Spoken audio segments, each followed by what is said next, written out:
গতকাল এখানে মাসুদ কামাল সাহেব আছেন কিনা আমি জানি না, তিনি একটু আগে কি বললেন, একটি ইন্টারভিউর তিনি রেফারেন্স দিয়েছেন প্রথম আলো পত্রিকায়। দেখুন, এক মাসের ব্যবধানে প্রফেসর ইউনূস কি বলেছেন, তিনি কিন্তু গতকাল ভিন্ন কথা বলেছেন। তিনি গতকাল বলেছেন যে সংস্কার এবং নির্বাচন পাশাপাশি চলবে, এটা কিন্তু গতকালের ইন্টারভিউতে আছে। তাহলে দেখুন, আজকের সরকার যে জনগণের মতামতের প্রতি সম্পূর্ণ উদ্ভিন্ন সেটা কিন্তু নয়। এবং এটি হচ্ছে যেটা আমি বলছিলাম যে ডেমোক্রেসির যে বিউটি। আজকে এই যে মুক্ত পরিবেশে আমরা ভিন্ন মত প্রকাশ করছি, সেই ভিন্ন মত কিন্তু সরকারের কানে পৌঁছেছে, এবং পৌঁছেছে বলেই কিন্তু তিনি গতকাল যে বক্তব্যটা দিয়েছেন, 1 মাস আগে দেওয়া বক্তব্যের সঙ্গে কিন্তু তার একটা বিরাট ফারাক রয়েছে। আরও একটি উদাহরণ দিচ্ছি, আজকে থেকে কয়েকদিন আগে, হতে পারে আধা ঘন্টার জন্য বা 1 ঘন্টার জন্য, কিন্তু তারা রাজনৈতিক দলগুলোর সঙ্গে মিটিং করছে সরকার। এই মিটিংগুলো করার কথা কিন্তু তারা আগে বলেনি, এবং তারা এই ধরনের কোনো পরিকল্পনা তারা আগে দেয়নি। কিন্তু যখন মিটিং করেছে, স্পষ্টত তারা বুঝতে পেরেছে যে জনগণের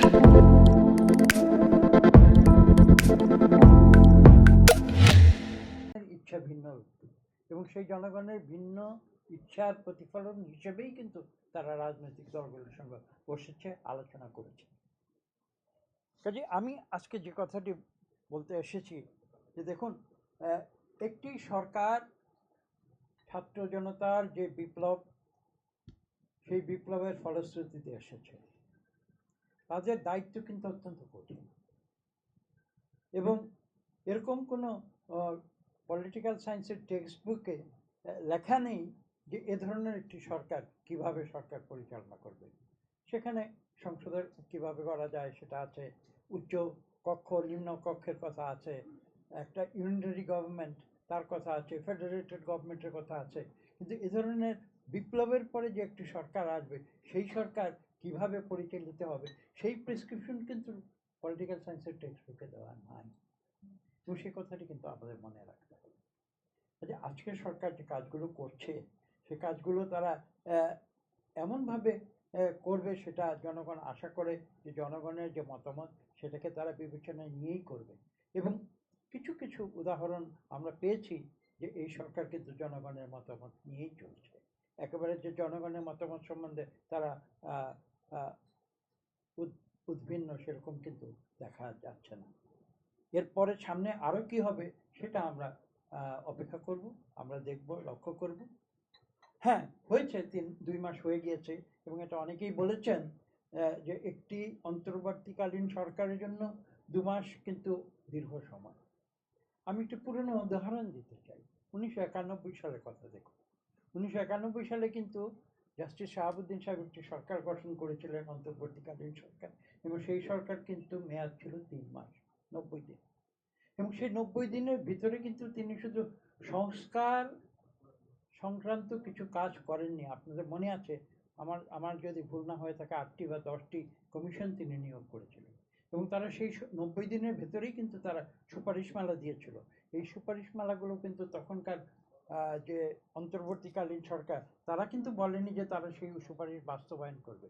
তারা বলেছিলেন যে এই সুপারিশমালাগুলো আমরা ভবিষ্যৎ জনপ্রতিনিধিত্বমূলক সরকারের জন্য রেখে যাচ্ছি, তারা যেন এগুলো বিবেচনা করে প্রয়োজনীয় ব্যবস্থা গ্রহণ করে।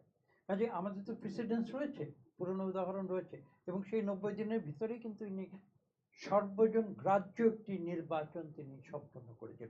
এবং আমি বলতে দ্বিধা করব না, বাংলাদেশে যত নির্বাচন এ পর্যন্ত হয়েছে বিগত 53 বছরে, সেই 53 বছরের মধ্যে 1991 সালের নির্বাচন একটি সর্বশ্রেষ্ঠ নির্বাচন হিসেবে বিবেচিত। কাজেই আজকে সেখান থেকেও কিন্তু এই সরকার অনেক কিছু শিখতে পারে। আমি দীর্ঘ বক্তব্যে যাব না। আমি জানি মিডিয়া এবং যারা এখানে রয়েছেন তারা সময়ের বাধ্যবাধকতায় রয়েছেন। আমার মনে আছে যে কথাটি আমি বলতে চাচ্ছিলাম, যে ঠিক এখানে বসে আমি বলেছিলাম মাসখানেক আগে যে সংস্কার এবং নির্বাচন দুটো জিনিস মিউচুয়ালি এক্সক্লুসিভ নয়, অর্থাৎ হয় সংস্কার অথবা নির্বাচন, আগে সংস্কার পরে নির্বাচন, এটা কোনো যুক্তি নয়। সংস্কার এবং নির্বাচন সমান্তরালভাবে চলবে, কথাটা আমি বলেছিলাম। এবং আজকে সরকার কিন্তু এটা স্বীকার করে নিয়েছে যে নির্বাচন এবং সংস্কার সমান্তরালভাবে পাশাপাশি চলবে।